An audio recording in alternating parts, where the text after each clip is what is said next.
Shalom, shalom, Mishpachah. This is Yerd Yahoo checking in. We're out here in my favorite spot. I know I ain't been out here in a long time, but I figured I'd go back over a couple things and hit you with an old theory of everything. Now, I'm going to go ahead and redo this theory of everything because the one I've got posted online right now is insufficient. It's kind of wild. So I wanted to go I wanted to go back and clean up a couple of things that I said that may have come out wrong or been misunderstood. I know there's not a whole lot of an audience that's watching, but I want to make sure we get cogent information out so that people can understand what's going on here. Okay, the one that I want to revisit is Adam and Eve is science, right? I believe it's Theory of Everything 5. Adam and Eve is science.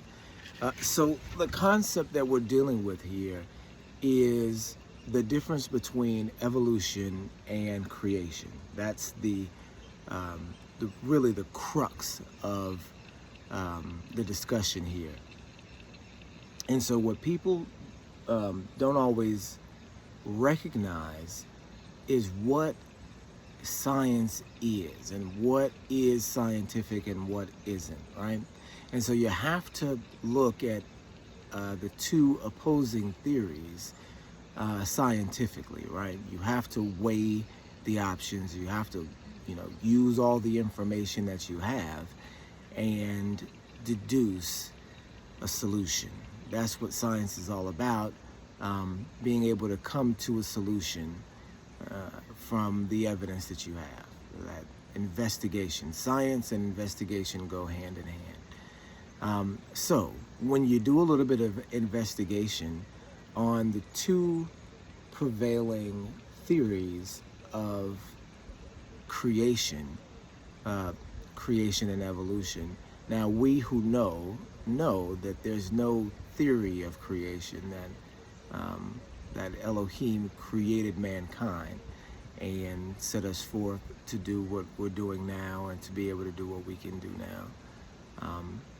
So let's just talk about the opposing theory, the one that is the most popular, I suppose, theory in the world right now, and how basically the root of the theory is white supremacy.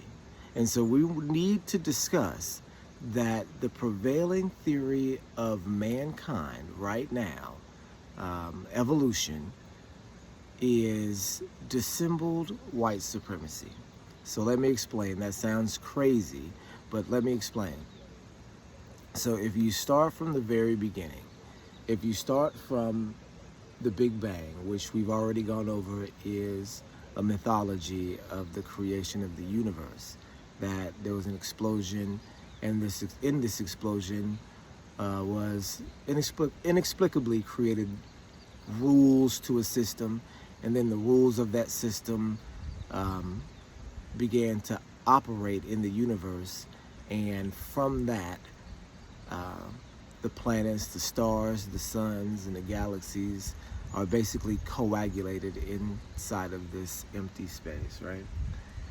And so they call that cosmic evolution, and they posit that it took 14 billion years for this event to happen, to take place, all the way up into present day, right?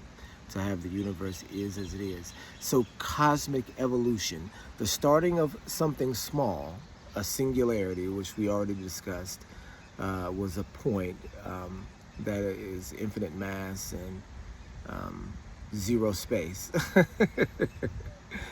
But that exploded, and then from that, the universe evolved into the complicated, sophisticated thing that we see today, that operates as an environment for billions of light years of nothingness and chunks of rock and gas, right? except for the sentient beings that are on one specific planet in one specific small, insignificant region of the vastness of space, right? And on this one planet, it just so happened that there were the right conditions for life to evolve. And so, from a sort of primordial sludge, if you look out here, I always imagine primordial sludge looking like that, right? Looking like the river shore with just like mud and trudge, right? From that primordial sludge, somehow, from some source other than nothing, um, proteins began to emerge. And from those proteins, they began to bind together to form cells. And those cells bound together to form different types of cells. And those different types of cells evolved eventually into a creature that could swim, and then eventually into a creature that could breathe air, oxygen, and then eventually into a creature that could walk and then talk and then build skyscrapers and shuttles to go to the moon and satellites to go to Pluto, right? And so this is the theory of evolution. This is where we as a culture believe we come from. And, different varying ideas and theories within this framework of a belief system. But essentially, that's it. Essentially, that's what you're taught in school. That every person everywhere is taught that they evolved, right? Unless you come from, maybe a Christian school background or an Islamic school background. The prevailing, if you go to any college, university, anywhere in America, nobody's teaching creation as a viable method for what we see around us. Everybody teaches evolution. It's the default on any educational course, right? So, why is this white supremacy? For one, it automatically assumes that the concept of evolution automatically assumes that the society that we live in today, the world that we see around us today, is the pinnacle of all humankind, right?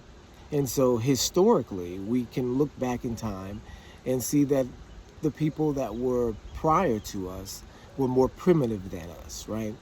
It seems as if that we've been on a steady increase of knowledge and understanding, ever since as far back as we can look. If you look, you have the Stone Age, you have the Bronze Age, you have the Iron Age, and you have the Modern Age, right? And so it appears that stone, is an upgrade. Bronze is an upgrade from stone, and then iron is an upgrade from bronze.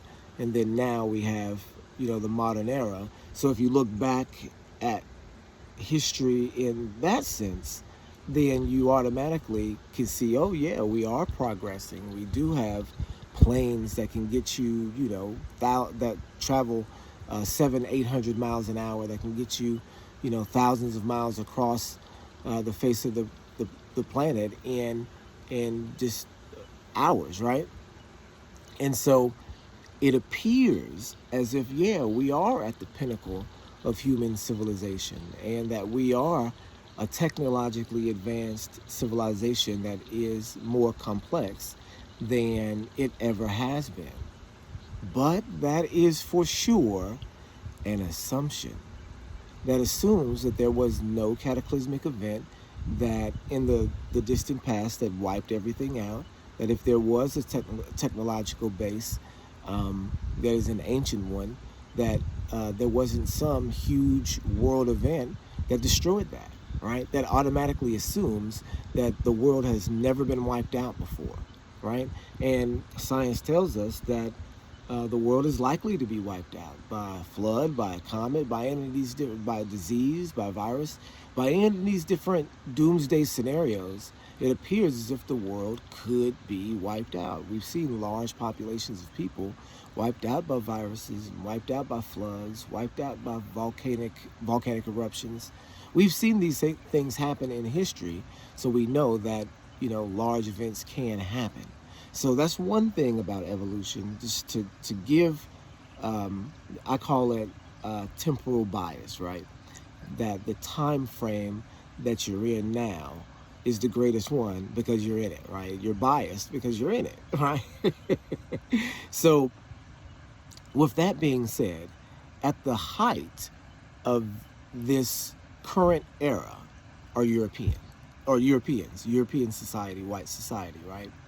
And since evolution posits that that the goal of life is to become more sophisticated and more complex, and that's what we've seen. And then since Europe is at the forefront of this technological advancement, seemingly technological advancement, then they must be the most evolved of all creatures. This is what's hiding behind evolution, right? This is the style of white supremacy that Nazism comes from, right? So Hitler and all of Nazi Germany literally believed that they were at the pinnacle of human evolution. They call it social Darwinism. You guys need to look up social Darwinism, right? That we're talking about the Nazis. That the Nazis are at the height, or were at the height of human achievement. That they, since that they were had their minds to be advanced, were the most advanced, were the most predatory.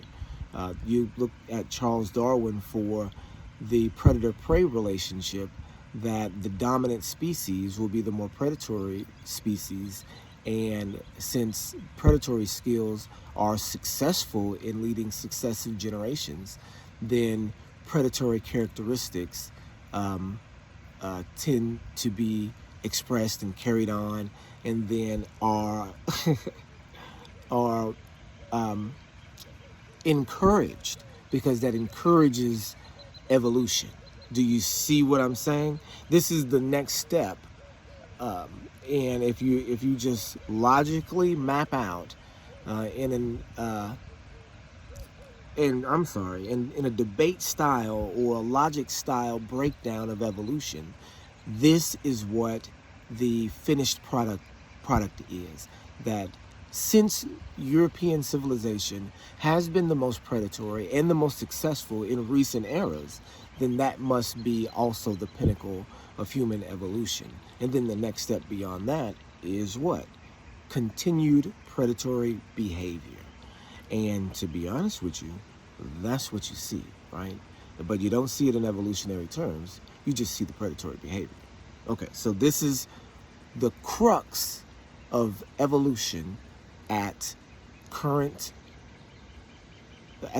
state of affairs, right? And so we can prove that many people believe this way, and then that the origins of evolution really stem from this concept of European supremacy, white supremacy. And so if you look at Charles Darwin, and then this is before we get into any science, this is all actually, logistically looking at a theory, right? So if you look at Charles Darwin, and this is where we kind of coined the term evolution from. I'm not sure if he was the one that actually created the term, but it's the concept that he puts forth in his book, Origins of Species. And we'll talk about that book too.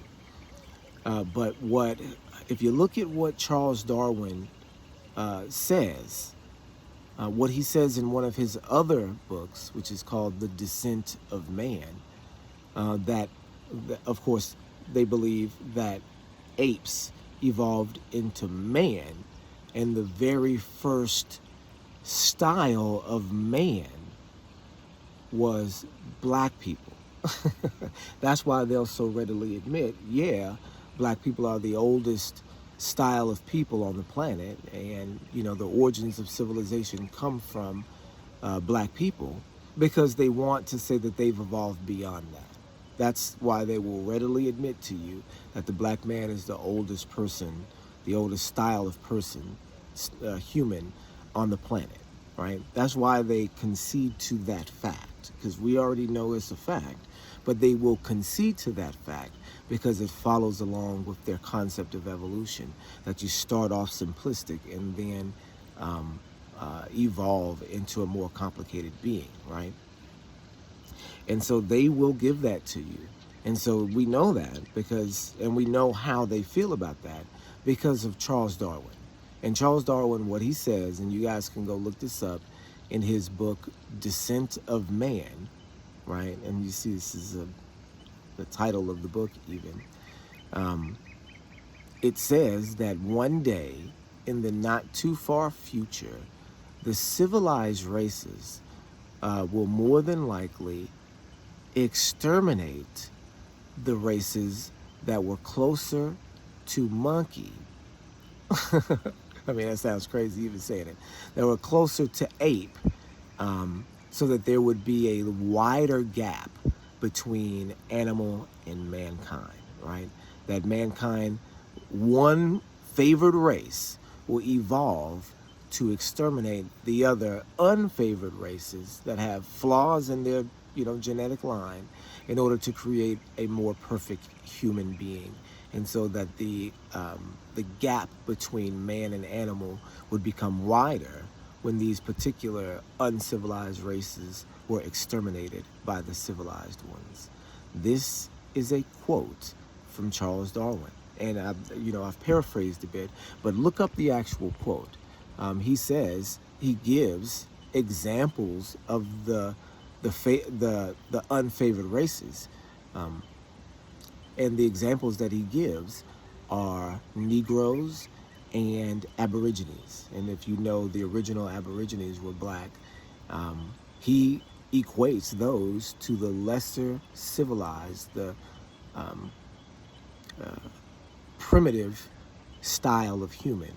And if African Americans, not African American, Negroes, and Aborigines are the primitive style of human, what is the complicated style? What is the sophisticated style? And so what he's putting forth is European supremacy, white supremacy, in his book, Descent of Man. And so we also see this concept in the full title of Charles Darwin's other book, right? The one that we get the concept of evolution from. And that book is called The Origin of Species and the Preservation of Favored Races. Do you understand? It's called The Origin of Species and the Preservation of Favored Races. Now, the book title should tell you that the title tells you what the goal is. And in Charles Darwin's piece, the goal is the preservation of favored races, by positing that this is where race comes from, a natural style of sophistication by natural selection. That's the term that they use, natural selection, which is inherently predatory, because the apex predator tends to be the most successful in nature. And so since you're going from nature to achieve your understanding, in the animal kingdom, the lion is the greatest because it's the fastest. It's not because it's the fastest, because it's the most vicious, right? Because it's the one that hunts and kills, and it makes a show of it from its roar and all of those things. Like, that's the reason why it's the most successful, because it's the most predatory, right? And so this is the root of evolution. And and this word evolution in England is pronounced evolution. So you see how these people work, it's coming from a place. And so if you understand what it is, it's a thought experiment, right? Just fleshed out to its absolute and utter most evil that it could be, right? And that's why it's called evolution. Evolution in America, but in England, where the concept was created, it's called today evolution. And so you have to pay attention to that. And so that's the concept of evolution, and that's really the understanding of evolution. But they just don't tell you the last part. They don't tell you about social Darwinists and people that are actually actively trying to achieve these goals. That this is the root of the satanic cult in America, social Darwinism, because that's what they're doing. They're actually putting these practices into play and playing, apex predator. That's what they're doing. They're playing apex predator. And so let's look at the other side of that coin, the concept of creation, right? And we're not going to look at it and explain it, because we understand that creation is a process that's going to be beyond our understanding, because it comes from a being that is beyond our understanding, Elohim, the Most High, right? And so his thoughts are higher than ours, right? And so his understanding and the way he does things is going to be, at the most technologically advanced level that there could be. The scripture says that Adam was made from the dust of the earth, and that his name, even Adam, symbolizes that he's made from the dirt, from the red clay, from the mud, right? He's made from the mud. And the process that Elohim Yah uses is that he blows the breath of the breath of life, into Adam, into the red clay, and he becomes a living being, right? And so this process of inserting life, inserting a spirit into Adam, is at its very beginning non-physical, right? And this is where science can't help you, because you can only investigate physical things, right? If you go into spirituality, the things of the spirit, right? The things that are unseen, the invisible things of this world that we know exist, then science can't follow you there, because it's beyond your level of understanding. Because you're not made to be a spiritual being, you're made a fleshly being, right? And this is what the concept of evolution can't tell you, that the spirit exists, right? Other, levels of science can explain these things to you in a more concise way. For instance, psychology even explains that to you, the idea of the consciousness, right? The inside workings of your brain, the idea of self-realization, right? That concept is a spiritual concept, and it's a non-physical concept, because there's an organ that manages your thoughts, but lots of creatures have that, but not lots of creatures are self-actualizing, right? Self-realizing and able to posit on their own being, right? Not every creature is able to do that, right? And so that in itself signifies a larger reality than just the physical one, because you have an unconscious reality that is non-physical in nature. And from that unconscious reality, and from that non-physical reality, you can conceptualize self.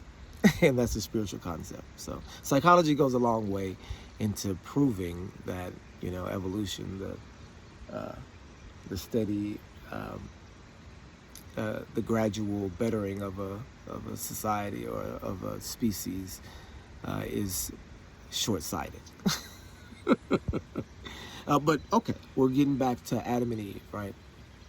And so Adam and Eve, Adam was created, and then from Adam, Eve was created, right? And so we see that Elohim is using a technology that we have no access to and no understanding of, spiritual being creating physical things, right? Which makes sense because the thing that must have created everything has to be beyond the things created. So it can't be physical itself. It must be a step beyond physical, right? And so in this understanding, you have another scientific concept, which we've talked about before, which is the concept of entropy, that things fall down, that everything is a decayed form of itself, that you don't see anything becoming more complex in the universe. Everything is gradually dying down. And we see that in the life of a person, and we see that in all sorts of things, that everything dies, right? Everything decays. We see that in even, the concepts of stars that we look at. Everything goes from a complicated state to a less complicated state. The copy is not the same as the thing that it was copied from. It's a gradual decrease from the thing that it was copied from. The original is always the sharpest, right? And so we understand this, that scientific term is called entropy. And now with Adam and Eve were created to be perfect and to be everlasting beings. But since sin came into the world from Adam's transgression, then you see that continual degradation, that a continual degrading process. And that's what scientifically we see, not just from Adam, but also from all living things on earth. And so that's one scientific proof of Adam and Eve. There's another one. For me, it's very, very profound. And it really, in making your mind up on which concept to adhere to, you don't really have any choice, any scientific choice, but to choose creation. And so here's the thing. Evolution, posits that the first cell split and then became two cells, and those two working cells became more, and then they also split into different species, different creatures, different animals, and those different animals went on to become more complex and more complex and more complex, and then created, all the variety of creatures and animals and plants that we see before us. Automatically, we know that goes against the scientific notion of entropy. But let's continue to build. What biology actually shows, though, is different from a piecemeal style of sophistication, right? And the embryo splits, and then, you go through cellular mitosis, and all of the functioning organelles and organs in your body are eventually split and created in that process. But what people are sometimes failing to realize, looking at that as a micro version of the evolutionary process, is that the information is already there, right? The DNA that is in the sperm and the egg, in the nucleus, gives you all the instructions to do that. The complication, the growth process, what looks to be the more complicated thing is not. The DNA is the actual complicated thing, and the work, the physical process after that, is just a process that the DNA instructed the cells in the body to do. Do you see what I'm saying? Okay, so in a piecemeal process, that level of sophistication is impossible, because you have to have cells working with cells and the instructions for those cells in order for systems to exist, right? So our body is made up of systems, and all creatures are made up of systems.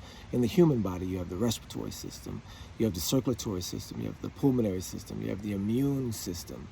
All of these different systems function independently, but all also function interconnected, right? Because you couldn't have the circulatory system without the respiratory system, and you couldn't have the respiratory system, uh, uh, well, you couldn't have any of those systems work together without, you know, having them work together, because the circulatory system depends on the respiratory system.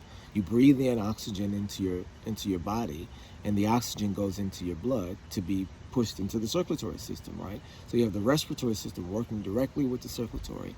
That's the way they work. They don't work separate. You know, the red blood cell is useless if it can't carry oxygen, right? If it can't do what its job is. The pulmonary system can't really get the blood back into the lungs if it's not there. If it's on its own, it has no purpose, right?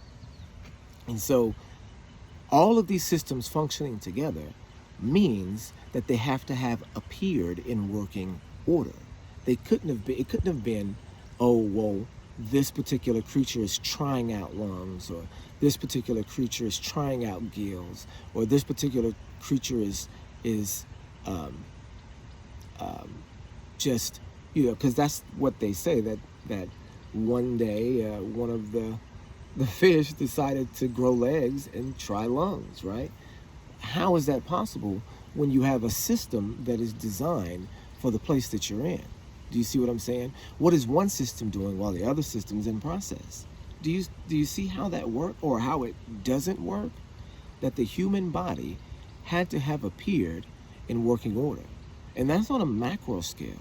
On a microscopic scale, the cell in itself, the organelles, the organelles within the cells, like the ribosomes, the mitochondria, the cell wall, even the cytoplasm that makes up all of the inside of a cell, all of those things are in working order and have specific instructions and are complicated already. There was a scientist, and I don't know his name, but he was also a creationist, and he was he a creationist? Maybe, maybe not. But he described the inner workings of a cell, right? And the way that he described it was by blowing it up to city size. If you could take a cell and blow it up to city size, and I've got to hurry because I'm running out of time here, that what you would find is a city of immense technological advancement, that every piece and every tiny, even protein or instruction, every organelle would be specific and fine-tuned to the point that you would be looking at a technological masterpiece and marvel, a wonder of advanced technology. Even the cell wall itself is specific and picky, right? It lets certain things in based on their biological makeup. It excludes things, right? And this is just when he describes this, he describes it, you know, he said that a city like New York would pale in comparison, right? It'd be more advanced than any city on earth, right? More moving pieces than any city on earth, right? And so even going with that concept, that can't exist as a piecemeal process, that you don't get the ribosomes that form outside the cell and then merge in the cell and say, oh, well, this happens to be the thing that I do anyway. See, you can't have the organelles that are specifically fine-tuned to do a job exist outside doing a different job, or come to that state of being without needing to have worked as a unit, right? You don't have them independent. They're together, and they have to be together, and they have to have formed together in an instant in a creation, because it couldn't have worked any other way. It couldn't have came together piecemeal because the items are too specific, right? And so that works on a cellular level, not just for the systems of your body, but cellularly, the systems inside the cell couldn't exist separate. They had to have appeared. They had to have appeared, right? And here's the other thing. That's just the hardware. The DNA, which is a million times more complicated than the actual physical things, couldn't have just appeared either. that you're talking about a billion-page book that orders the instructions of every and instructs everything in your body, appearing in working order, right? Outside of the cell that it's designed to order. That's impossible. So you'd have to have two, evolution has two miracles at its core. That cells in working order appeared and the instructions for them, right? Because you can have a computer sitting there and it's no good to you without the operating system. You have to be able to operate and navigate the computer and have instructions on what the computer needs to do in order to operate it, right? And so a human being the cell is infinitely more complicated than a computer. How does it show up in working order if a computer can't? If you don't see computers growing on the side of the, if there's no computers growing out there, are there? Then how in the world can a human being just up and appear? Or a cell up and appear? It's unscientific. You see, the concept of Adam and Eve is totally in line with what we see in science, with what we see in nature, that things appeared in working order, or that things are today in working order because they appeared that way. And while you may see species that are able to adapt to their environment, you don't see them changing into other more complicated species. You see them adapting to their environment. You see, what they see as evolution is actually called mutation. And mutation is written into your genetic code to, if you're in an environment that is hostile to you in a certain sort of way, that your genetic code actually in the succeeding generations, makes up for that by giving you the ability to, even in human beings, they call it epigenetics, that if you have a completely active, and let's just say you have a slave in one generation, and that slave works every day of his life and has to, chop and swing and is muscular and built from all of this work, that his son is going to automatically be born with those same genes, because your DNA anticipates that son, that boy, having to do the same thing as the father. So your genetic code builds in mutation in order to adapt to your environment. It doesn't change your DNA to another species. It adapts your DNA to your environment that you're in, which is what you would expect. Out of creation, out of a creative process. That, if things change, then this creature, this being, needs to be able to change with it. Do you see what I mean? Don't mistake mutation for evolution. Because a thing may grow, may adapt itself to be able to camouflage, doesn't mean that that it changes into another creature altogether. That a fish could change into a fox, or a bird could change into a lizard could change into a bird. It's just nonsense. It's just complete and total nonsense. And with that, we also know that the concept of social Darwinism, which in the modern era is realized as white supremacy, is also nonsense. Because even in Adam and Eve, you started off perfect. You started off, eternal beings.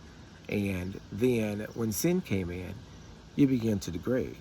And no matter what you see in technology around you, the degrading process is still real. Are you as a third world nation more overweight than indigenous cultures? Do you know how to survive when the lights get cut off? How more advanced are you? Maybe your life is easier, but is it advanced? Do you see what I mean? So, and then you can look at also flight and all of these things as advancement too. And this has to be the first time in history. Have you looked at anything ancient? Did you see that in every ancient, story and tale that they had flying creatures and things that knew how to fly through the sky. You could even look at the book of Ezekiel, that the Ophanim, the wheels that were under the firmament, were able to dart back and forth and move like lightning and fly through the sky and fly with heads being turned. Doesn't that sound like high technology? Doesn't that sound like at some point that the concept of flight had to have been, had to have existed? You look back in, ancient Indian tales of these flying machines called vimanas. You don't understand that in the world that was before the flood, that there could have been a completely technological society that had flying machines, and none of that information would be available to you because it's 100 feet, 1,000 feet below your feet. That you would never know that a technologically advanced society existed if there was a cataclysmic event. If there was another cataclysmic event, you wouldn't be able to know that this technologically advanced society existed, right? You could completely wipe the face of the earth and start over, and no one would know any different. Okay, before my battery runs out, I want to go ahead and stop this tape. This has been Theory of Everything. I believe it's number 5. If it's not, forgive me, I'll correct it. Adam and Eve is science. All right, shalom, shalom.